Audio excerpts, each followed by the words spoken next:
Took you a while? Is that bauble from Sheila's megascope? Mm-hmm. My final prank. I switched the diamonds. The one in the megascope has a flaw. Minute. But just large enough to warp the teleport. The Emperor's magic theorists assured me the effect would be spectacular. I let her escape. You're heartless. You've no idea what the royal witch hunters have in store for her. A lot of pain for a long time. I don't doubt it. So, ready to lay your cards out on the table? No matter the game, there comes a point when all the players need to show their cards. I love that moment. But first, vodka. I suppose my throat's a little dry. In that case, let's drink to old friendships.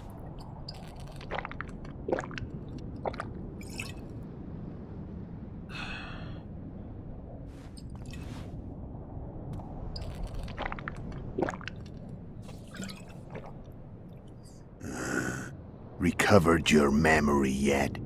Not entirely. Remember how we first met? Yeah, I saved your life. Couldn't think of a nicer way to pay me back? Frankly, I couldn't. I mean, taking care of another man's woman, Yennefer. I can't fathom what you saw in her, but I suppose there's no accounting for taste. The winter solstice 1270. Midinvern, the night of magic. Letho wasn't lying, the hunt had stopped. At the Hanged Man's Tree, the spectral riders selected from among those they had taken. Yennefer was among them. A wraith cannot be killed, only driven away. Every witcher knows that. Yet the riders fell beneath the blows of our witcher's blades. Crimson blood flowed from under their dead men's armor. We could not kill them all. They were simply too many. A stalemate. He was different from all other elves. There was no shame in his gaze. He had never suffered persecution. He had endured no massacres.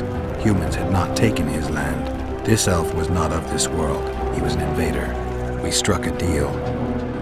My soul for that of Yennefer. He agreed without hesitation.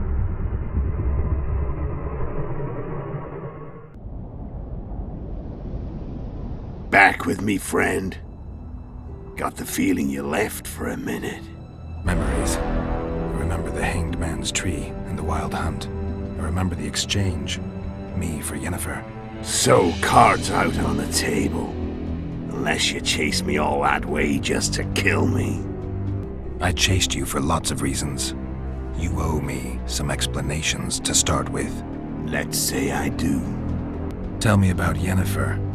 What happened after I departed? She was feverish for several days. Delirious.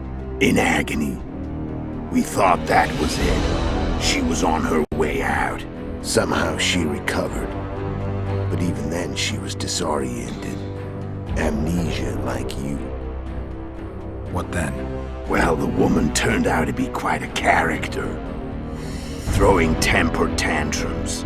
Trying to seduce orcs. Trying to drive a wedge between us. After you so nobly sacrificed yourself, we thought it'd be dumb just to leave her somewhere. She wouldn't have survived more than a month. The whims and vigor of a duchess, but she was just a sorceress with no memory. We were in the heart of the Empire. And as I'm sure you know, Geralt, in Nilfgaard, mages who behave like that either drop their bad habits quickly, or are drawn and quartered by horses in the middle of Victory Square. So I heard. So we set out, wandered through the provinces. Everywhere we went, she got in trouble and we pulled her out. And then one day they captured us. The Imperial Secret Police. Me, Ox, Sarret, and Yennefer. Imperial Secret Police? Mm-hmm. We were separated, and they questioned us. Long and thoroughly, but it was uneventful, no violence. That's how I met Vatia de Rideau. And a couple of weeks later, The Emperor himself. Me. A simple witcher. What happened to Yennefer? I don't know. Never saw her again. The Emperor offered me a mission in the northern kingdoms. As for Yennefer, I had the feeling she was somehow important to Emir. As I see it, they learned of the Lodge from her. Those Imperial spooks have their ways. All I heard is that Vatir had his men watch Yennefer closely throughout the time she was at the palace. Then we went off to slay the kings of the north. And that's where my knowledge ends. So she's in the Empire.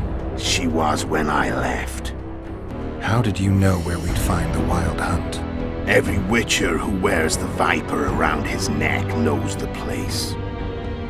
We had so many books and scrolls about the hunt that I used to think our school was founded for the very purpose of solving the riddle of the spectral riders.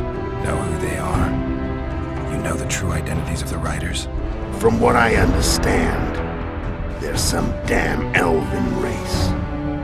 But they turned out to be a big ruse. The legendary omen of war proved to be a fairground attraction. No Market Square mage could possibly conjure up a cavalcade of wraiths speeding across the sky.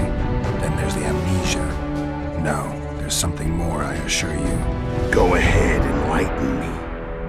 I can tell you want to.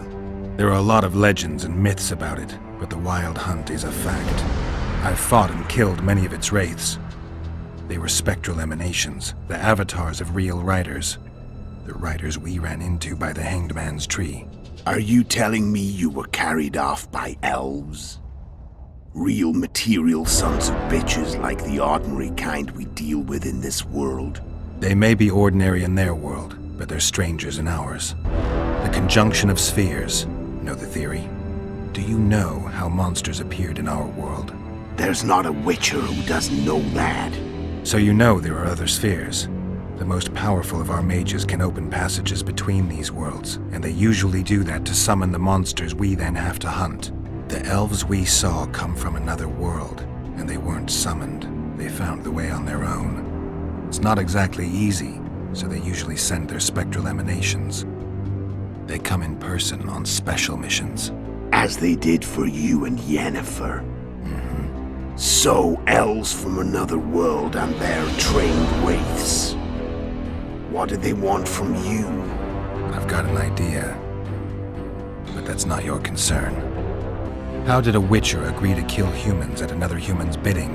At the Emperor's bidding, Geralt. And he's no ordinary human. The rulers of the North come up to about where his Pauline's end. Why? Simple. He promised to rebuild the School of the Viper, the Witcher's order where I came to be. Witchers' schools in the south fell into ruin long ago, and Witchers themselves became internal exiles, banned from entering most cities. Besides Seret and Ox, I know of 2 other Witchers of the School of the Viper who should be alive and on the path. I don't know where they are. Haven't seen them for years. Now they can come out of hiding. They can come home. Why are you still here? Why did you wait for me this time? I knew you wouldn't give up. I knew you'd pursue me. And I don't aim to hide anymore. Fact is, only you know the truth about me. Well, and a couple of folks whose word isn't worth spit anymore. I never saw you as a foe. I want to go my way, but if I have to fight you first, so be it. This story ends here and now. Care to tell me what it was all about? Kill as many rulers as we could. Lay the blame on the sorceresses. Breed chaos. Prepare the North.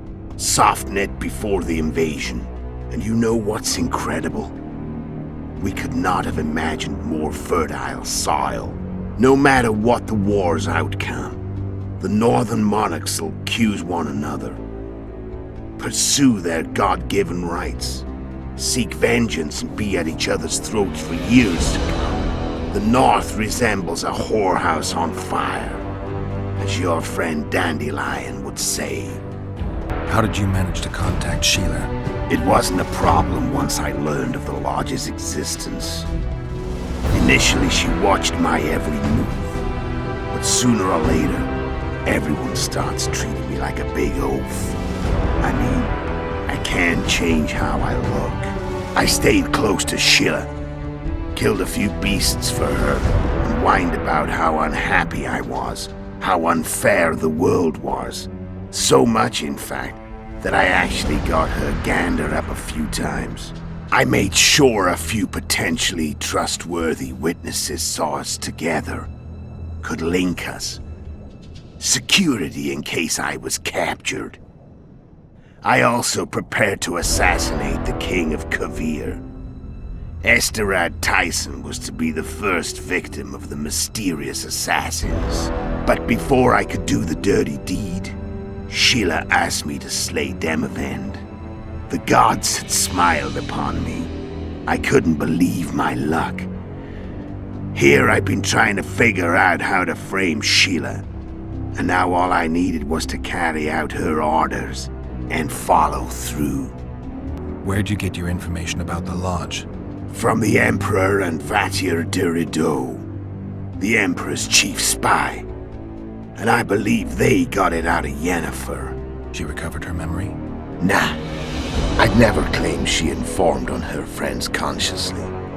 I expect they found a way to tap into her memory in spite of her amnesia, and without her knowing it. There was a sorcerer present when I was questioned. A young, proud intelligence officer. Whatever the case, they gave me a list of the sorceresses in the Lodge. Only Emir, Vatir, and I were present. Only we knew of the mission. How do you manage to slay Demavend? Sheila's magic. I mean, she could give us the king's every move. His habits, the positions of the palace guards, anything. All we had to do was navigate the labyrinth and land the final blow. Besides, she had plenty of gold for the preparations. Greased palms abundantly. It had all the makings of a cakewalk, but it's never that easy. We barely avoided our pursuers, and we wouldn't have if not for Yorveth Scoia'tael, another of Sheila's ideas. With Yorveth's elves, not only did we cut down Demavend, but traveling with them put us out of the Lodge's reach. We could calmly plan Foltest's and Hensel's assassinations. How did you know Foltest would come to the monastery's solar? Yorveth and I planned Foltest's murder. The King of Temeria would have to deal with the Lavalette sooner or later, and he made no secret of it. I was sure he'd want to recover his bastard children in the process. And where do they take the children when a castle's under siege? I had to become a monk, but I couldn't just arrive at the monastery and claim I'd seen the light. Not very believable. So one of Arion's patrols out in the forests happened on a Scoia'tael unit torturing a helpless monk. Arion's brave men drove off the elves and I found shelter in the monastery. No one noticed you had no wounds? I paid the monk who treated me a lot of ornaments to stay silent. Actually, it was only a loan, because I killed him later. Only the dead can keep a secret. Then all I had to do was wait for the situation to develop. When I saw you enter the chamber with Foltest, I thought I might fail. Luckily, you failed. To recognize an old friend. When did you decide to get rid of Yorveth? As soon as I realized I couldn't manipulate him. A true fox, that one. He was so observant, so dangerous. I got the sense he might see through me at any moment. You made a mistake. You were untouchable as long as the Scoia'tael were protecting you. Maybe, but with Yorveth, my hands were tied. If I'd finished off Kieran... But you didn't. And that allowed me to drive a wedge between you and Yorveth. I forced you to flee. And I let you live. You know I could have killed you. You're forgetting. No, I remember. So Sheila was looking for you when she came to Flotsam. She thought she was still in control and wanted to get rid of me. I'd bet my eyes that she thought I'd lost my mind, or that Yorveth was manipulating me. And the North descended deeper into chaos. Exactly. There was just one problem. You. I could have killed you in the Elven ruins. Thing is, you weren't really my enemy. You screwed up with Henselt. Sabrina's curse tore that down. First off, we got holed up in that hideout in the ravines. Then Sheila showed up and started watching Henselt like he was her own ass. By that time, his death was no longer necessary. Fate had smiled upon us again. I learned of the summit and the efforts to reconstitute the council and conclave. The ideal setting for the mission's grand finale. I'm done talking. Let's finish this. Want a fight? Any vodka left in that bottle? A swig apiece. Here.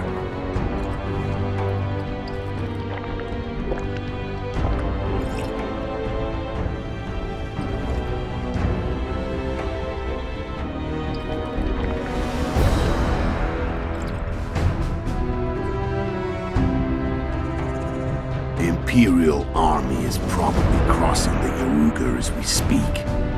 Pure pandemonium will ensue. The North's finished.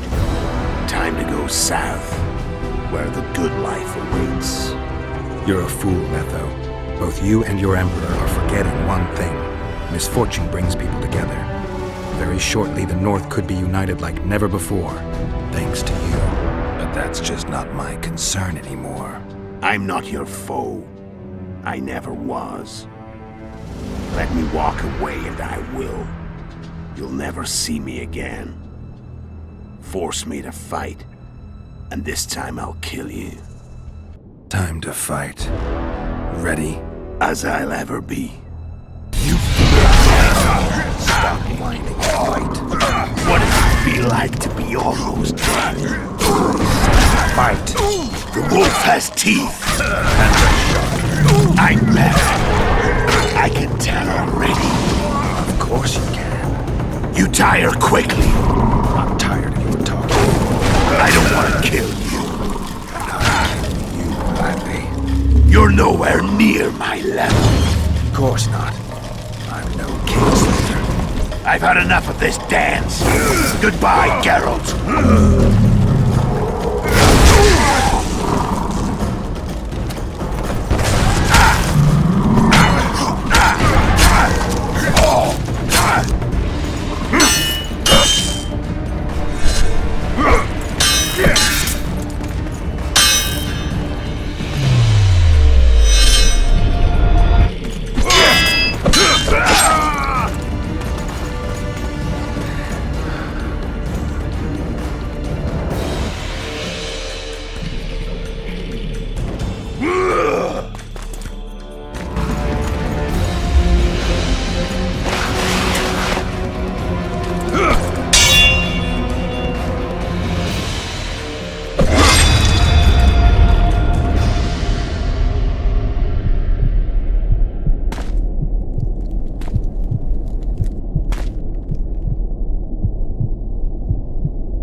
The Witcher had traveled far and wide in search of the Kingslayers.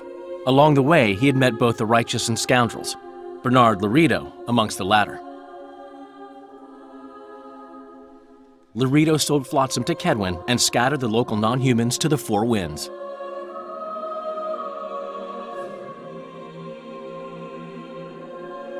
Flotsam became a military base. Its civilian population was resettled. In Edirn, the Witcher witnessed Saskia the Dragon Slayer achieve a great victory. The Pontar Valley, previously Upper Edirn, became a promised land for outcasts who dared dream of freedom. Even sly old Zoltan Chive came to believe in this land of bliss. Yet dark times approached for the architects of the New Order. Dark clouds had been gathering over Temeria since Foltest's death. Stripped of its king, the land was like a rich cloth which nobles began to shred. These minor scavengers, however, scurried off in fear when true predators reached out for their prize. The summit at Loch Muin sealed the fate of Foltest's realm, when Radovid of Redania and Henselt of Kedwin divided it between them. A tempest descended on the north, at least partly the work of manipulative mages. It seemed the turmoil in Temeria, Edirn, and Kedwin would benefit them most. Common folk turned against sorceresses and all magic freaks, witchers included. Castles that had hitherto welcomed mavens of the magic arts now shut their gates to any who sought shelter there. A witch hunt ensued. It was a time of great uncertainty, of rape accomplished by royal decree. Yet as troubled as the day seemed, we, who had in some way shaped the world's fate, finally received some respite. Zoltan resumed the quest for his beloved's hand, and I laid my head in the laps of the muses. Who could have known this tempest which had ravaged the north was but a harbinger of darker days, and the preamble to an entirely new tale of Geralt of Rivia.